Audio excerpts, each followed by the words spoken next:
The town of Valentine is a popular player choice to frequent, whether it's because this is the first major settlement we come across during the narrative, or because it has a more cowboy and western feel to it than the likes of Saint Denis, for example.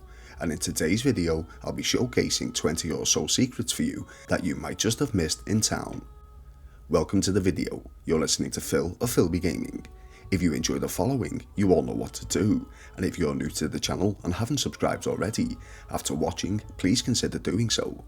Without further delay, and please be mindful of potential spoilers, let's begin. The Secrets of Valentine in Red Dead Redemption 2. To start things off, did you know that you can replenish your cores and sate your appetite for absolutely free? There are a few ways to do this. If you head to Smithfield Saloon on the main street, upon the bar you will find a bowl of almonds on one end and a jar of pickled eggs on the other. Either that or head to the open campsite near the picture house and help yourself to a bowl of stew, similar to how you would back at camp. During one of the earlier missions, titled Polite Society Valentine Style, there's a couple of secrets that players may have missed. Firstly, we have Anthony Foreman, the gentleman who's seen hassling Tilly Jackson. After the girl separates from Arthur and Uncle, they head to the saloon to scope out potential robbery victims. Dispersing themselves at 3 different location points, we can see that Mary-Beth and Karen are downstairs and Tilly is upstairs, but she's not alone. Hiding in the shadows is Anthony Foreman, eerily watching her in silence before making his move. Following Arthur saving Tilly, he heads to the hotel to check on Karen. Although the clerk informs us that she's in room 2B, if we explore the other rooms, we can disturb a couple of the locals. Firstly, a Chalonian worshipper who implores Arthur to join his cult-like group.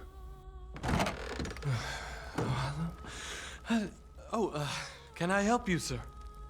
No. Wrong room. No harm done. Join me. I'm a Chalonian. Have you read our book? No, I was just leaving.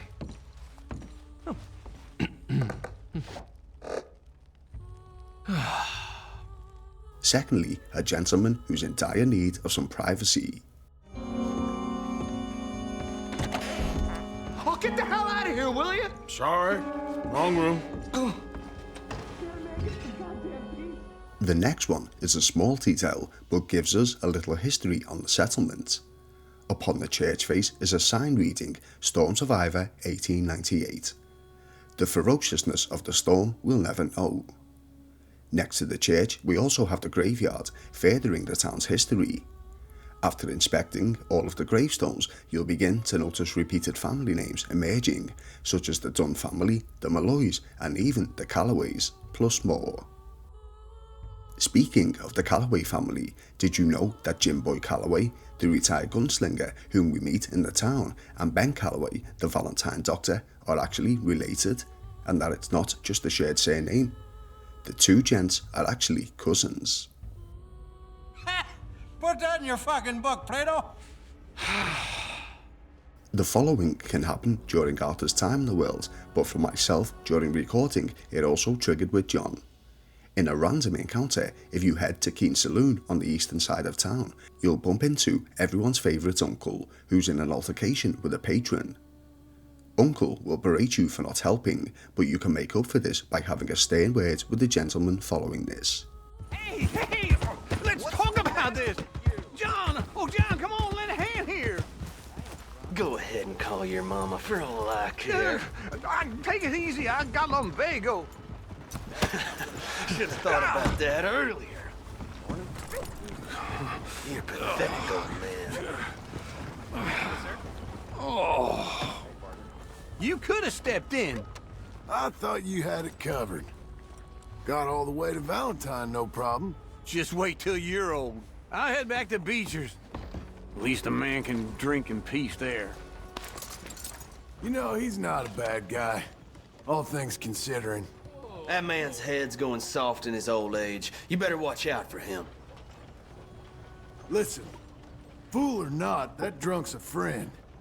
I see you mess with him again, I'll make sure you don't do much after. Screw your threats. That piece of shit comes round here again, he'll get what's coming to him. After the gang part ways in 1899, John can reunite with several of the surviving members in 1907, and one of these is Mary-Beth Gaskill, who can be found awaiting a train outside of the station. I still think about you all. That was quite a time. Yeah. The sheriff of the town, Curtis Malloy, is far from perfect, in fact leaning towards corrupt. During a bounty hunting mission where Arthur is tasked with capturing Benedict Albright, upon our return we witness the discussion of an affair between the sheriff and a lady named Moira Calthorpe. Oh, my lord. I wasn't expecting you back so soon. Mrs. Calthorpe was just leaving. Sure. Where you want him? Selling the back. Now, sure. How much was you offering? $50. Here. Thank you. Madam. Now, please, remember what I told you. A few days later, we learn just how the relationship ended. Oh, Moira, don't be like that, please. How do you want me to be? Well, I love you. You don't love anyone. Not me, not your wife, no one. Oh, you're impossible. Impossible? Really? I've wasted years on you and I'm impossible. You're married, too. You can be impossible. Impossible. You are a sad little small town, self-important rat of a man. You know that? A rat. A rat who thinks he's a cat. That's your problem. Go to hell.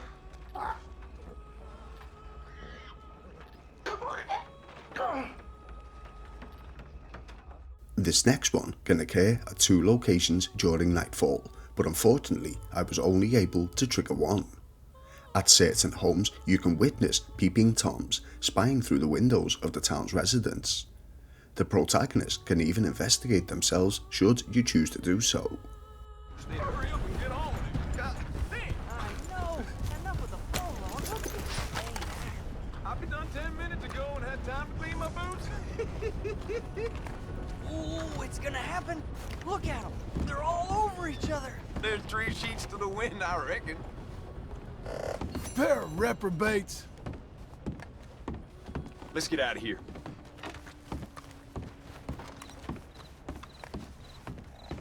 What's all the fuss, anyway? I am gloriously fuddled now. I feel so light and heavy at the same time. Have I told you what an amazing woman you are? Oh, But you are. Oh. Let us be free and wild and bad, my dear. Another small one is that there's a seating location that some may not be aware of, as it's atop the large barn, and other than this, there's no real other reason to be up here. You can just sit back, relax, and watch the town go by.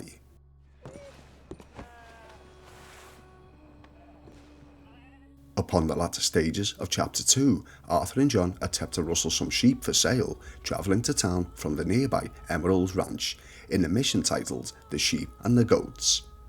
During the sale interaction, the purchaser, Morris Payton, instantly knows that the sheep are stolen. Fine sheep. They're okay. Well, you seen better around here? I've seen ones with less ambiguity about their provenance. A lot less. What you trying to say? I'm trying to say, you give me 25% kickback, and I won't say nothing to nobody. Everything all right here? Excuse me? Sure, I'll excuse you for 25%. Do you want me to put another hole in your head? Folks swing for rustling livestock. 25%. 15. 20. 18. Done. Many assume that it was simply because he would have been familiar with the regular ranch hands and that these two are new faces, but it's actually much more simple than that. If you inspect the livestock, you can clearly see that they have the initials E and R printed onto each one. Emerald Ranch. In the gun store opposite the sheriff's office, the gunsmith, Ralph Dalton, makes the following comment. I sold my old blunderbuss to a bounty hunter last week. That boy's out looking to get someone, that's for sure. This is a clear reference to a weapon from the Undead Nightmare expansion pack of the original Red Dead Redemption. At 3 separate locations in-game, players can uncover disturbing sites of massacre, each with a torn piece of map. Upon obtaining all 3 pieces, leading to the discovery of a serial killer's lair, we're confronted by the deranged individual and have to fend for our lives. Save yourself thinking about what's about to happen. Now, I'm not going to lie. It's not going to be nice and fun. I mean, it'll be fun for me, but it won't be nice for you.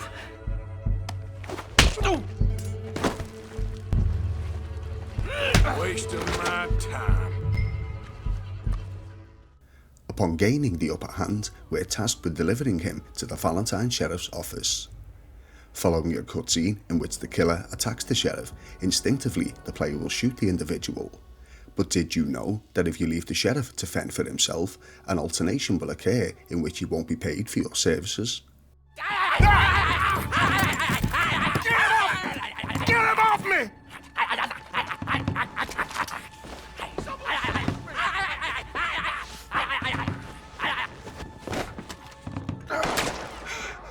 You lunatic!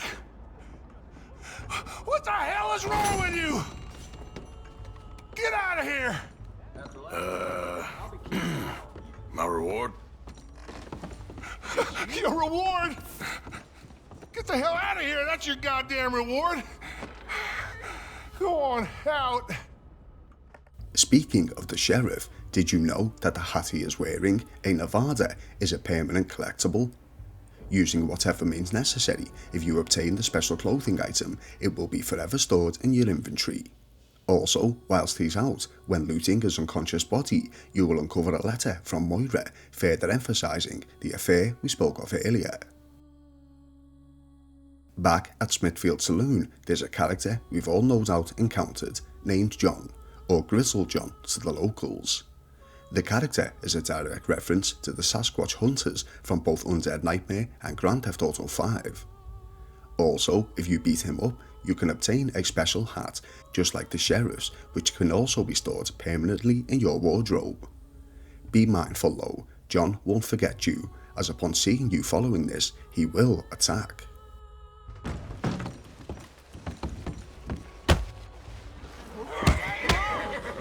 You good for nothing. Can't anyone help me? Anyone? The lovable, down and out Mickey can be encountered multiple times throughout the game, firstly as Arthur and then later as Jon. In the epilogue, Mickey vaguely remembers Arthur even getting his name wrong, but depending on your honour rating, the conversation between Mickey and Jon will alter. That's funny. I used to know a fella, a bit like you. A few years back, crazy kind of fella. But he had a heart on him. What was his name? I forget. Funny face. Alan. Or something, I think. He didn't like me much neither. But he was okay. I think he died. They always do. The good ones. He weren't a good one. He was, well, he was good and bad, and it's hard to say quite what he was in the end.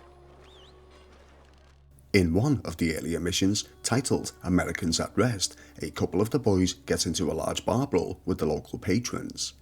Tommy, a huge brute, inserts himself into the scuffle, eventually leading to himself and Arthur brawling in the streets. After suffering repeated blows to the head, we later learn that Arthur went too far.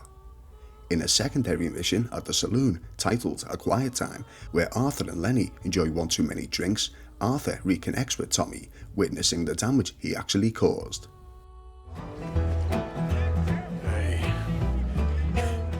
Hey, buddy.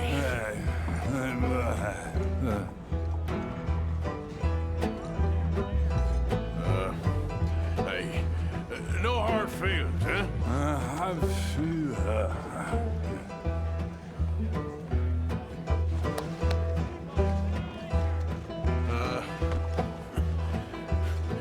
wonder life is a brutal waste of time?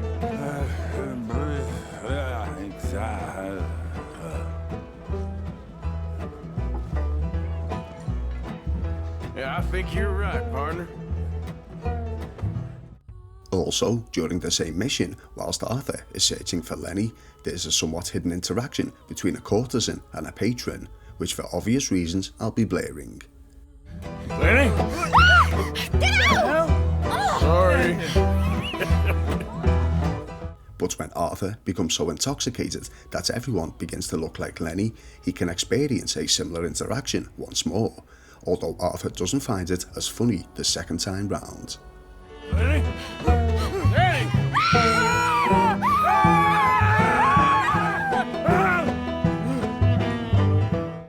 Back to the doctor's office, if you head around the rear, you'll witness the following interaction. It's me. Come on, open up. Here. Now you go keep the people safe. You better all be there. Yeah. I'll be back to check on you tomorrow. Okay there? You can try and investigate yourself, but you won't have much luck.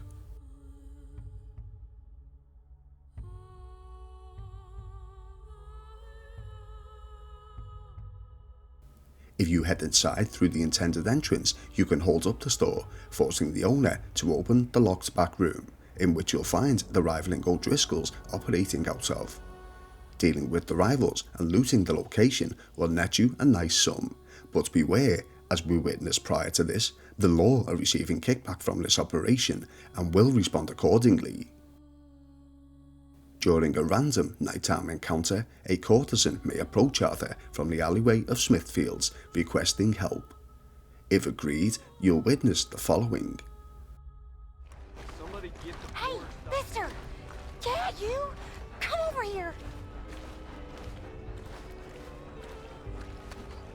I'm in a real bind. This fella, he's in a bad way. You gotta help me. I'll pay you. Okay, calm down. Where is he? He's inside, upstairs. Come with me, I'll show you. It was me or him, I swear. The hell is this? I gotta clean this room. Can you get rid of him, please? I'll give you all the money I got. Bastard started beating on me, choking me. He was a demon in human shape.